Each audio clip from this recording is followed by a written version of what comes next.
So whilst I was still at Optus and thinking about the change, I think I was at a point in my career there thinking I need to do something more.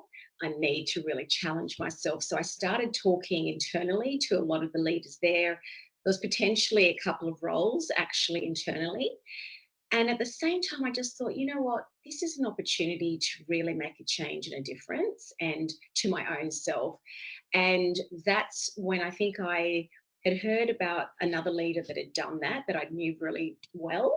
And I'd reached out to him and I said, you know, you've made the change to another industry. How did you go about doing it? So he then gave me a list of, you know, 5 recruiters to talk to. And that opened up a new world. I hadn't really spoken to recruiters before. I hadn't really thought about it.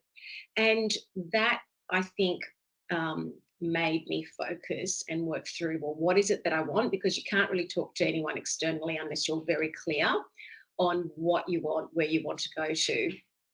And and then I decided, like, there was an opportunity that came up internally, but I thought, well, no, this is my chance to really make the change. So I think one was leverage my network, if you like, to help and say, well, how did you approach it?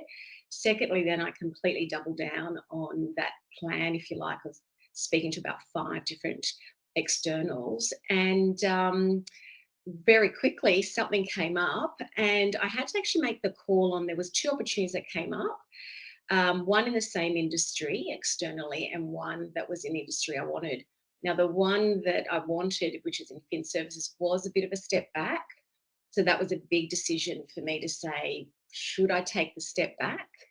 And I actually did. And it was a step back more in level.